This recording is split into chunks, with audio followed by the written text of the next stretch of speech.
The first game of your Tuesday triple header here at the Caloocan Sports Complex.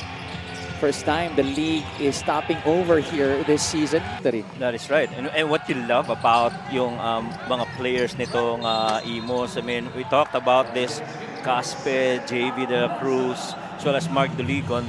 Those guys contribute on the top 3 stats. Actually led after the first quarter against Ochea sees Ablaza trailing the play, said Ablaza could not finish at the rim. Jexter Apinan, reverse finish is good. So far, things going the way. He's lost to Quezon. Well, Levy coming off the bench should provide that needed production in that stat line. Ray Acuno making his presence felt here early, but also was free. Acuno misses. Batangas City is on the run. O'Neal Arim, that's an easy finish para sa kanya. So far. Ablaza, three-pointer from top of the circle. Nothing but bottom para kay Sed Ablaza.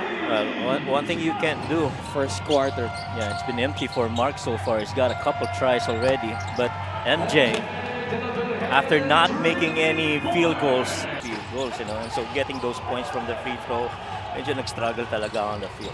3-on-3 break. De La Virgen stop and pop. One of the streakiest shooters of Batangas City. And they're up 16-2 at this point. De La Virgen looking to extend that. That's the third straight 3 of MJ De La Virgen. And I'm sure he's not done yet. Levy for 3. Yes, sir. Wasted no time to get his first points of the season. Ochea picks his pocket, and Don will go freely to the hoop. Of course, Don, when you talk about Don Ochea, just like King Importante from you. Corner option in the triangle offense here para sa Imus Brotherhood. And finally, a score there. That's Errol Soriano. Yeah, and I like that you mentioned. Koga rises up for a shot. No. Oh, and another offensive rebound. Belenchon, three-pointer on the way. Rattles it home. I like that JP immediately. From a pull-up. That one was short. Panyamogan. Parang winasiwas lang yung depensa ni Ryusei Koga. And that's why they got Philip. I mean, he's a guy that's a... Ooh! Is that going to count? West City Tanduay Rhum Masters now unfolding. Levy Hernandez back like he never left. He knew that there was going to be a long close. Interesting in Batangas. We talked about them primarily being a perimeter team, but almost 60. Hernandez steps back for a 3. Could have been 3 straight to start the game for Levy Hernandez. Amboluto carving space inside. Maraming salamat, Lyra. Well, they certainly had their morals very high in that game against Pampanga because they had a chance hanggang sa dulo. Baloria, that one is taken away by JV De La Cruz, who leaves it for JJ Caspe. Walang far in his 2 games this season for Imus. De La Cruz gets the handoff. De La Cruz gets it from the outside. He has Acuno, Doroteo, De La Cruz, and Belenchon to work with. Doroteo slips the screen. Doroteo from the elbow. Quick 4 points for Edok Doroteo off the bench. Doroteo sets the screen. Doroteo gets it inside to Acuno. Good decision there by Doroteo. There for Imus. Jed Ong has Ighalo in front of him. Ong out to Belenchon. Quickly to Doroteo. Wow! The Imus Brotherhood. Single digits here. An 8-point lead para sa Batangas City. Ablaza restores order for the Rhum Masters. Boy, did they need that paint. Trying to chip away at this 10-point lead. Off the timeout, they knock down a 3-pointer. That's JP Belenchon getting it from the left flank. Apinan could not get the basket. Doroteo forward to Belenchon. Belenchon, another 3 on the way. JP Belenchon is smoking hot. 9 points in the game for the former Letran Knight. De La Virgen gets it to go.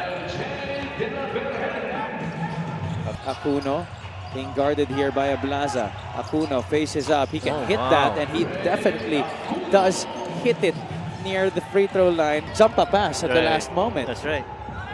And here he is again. This time he goes To the other side, De La Cruz nails the three-point shot. And how much longer are you not gonna? Right now, they are 5 out of 17 from that area. So much better than how they started the game. Down by just one, but quickly Don Ochea wants to change the narrative, right? Really coming from the weak side, talagang very potent no? You have Play and makes it a two-possession game right here para sa Batangas City. How will the Brotherhood respond? But it's a quick attack to the basket, making mincemeat of the defense of MJ De La Vergen. that game. Turnover for Imus. Ochea ahead of the pack. There you go. Mark Doligon did not even bother to challenge.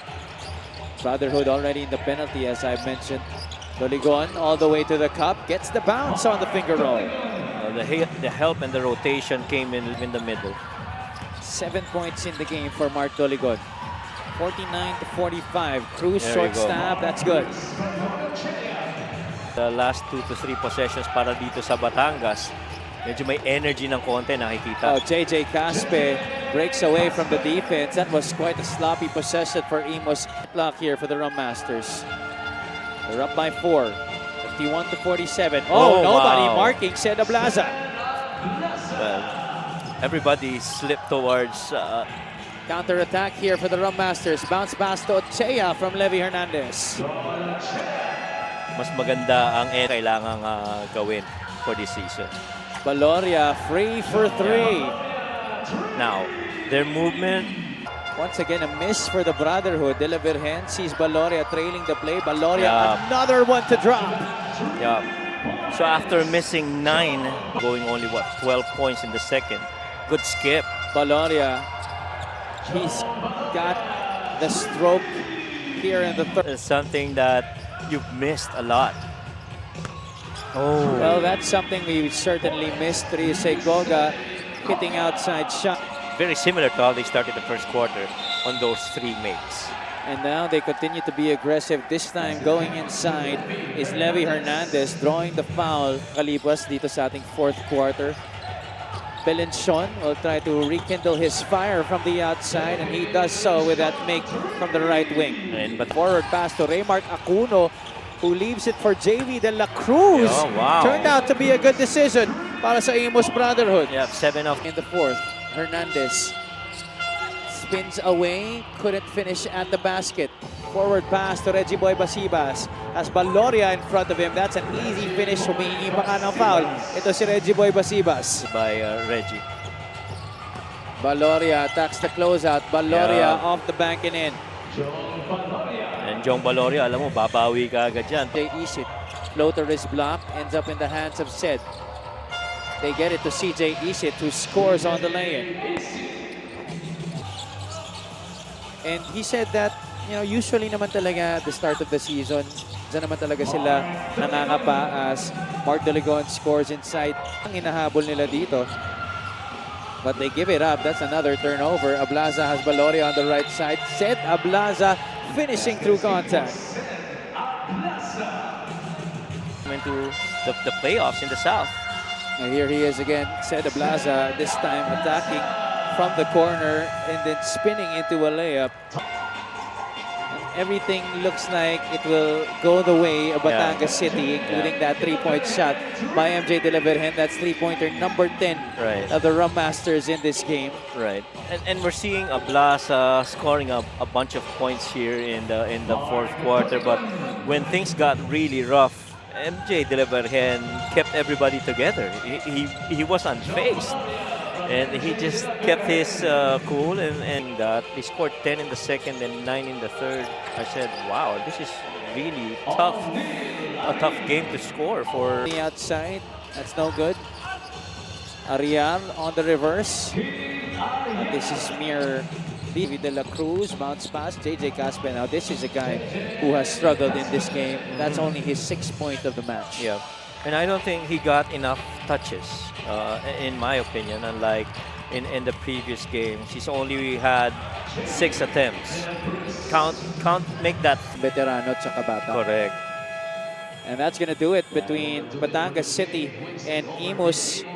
The Rhum Masters bouncing back in our player of the game. Brought to you by 1xBet, MJ De La Virgen. Yeah, plus minus of 27, scored 16 points on a 5 of 7 shooting, 8 assists altogether. He just really was the guy that kept everyone together. You know, he led the team and said, okay, guys, we're fine. Our best player of the game, MJ De La Virgen, is at courtside with Miss Naira Ponsalan.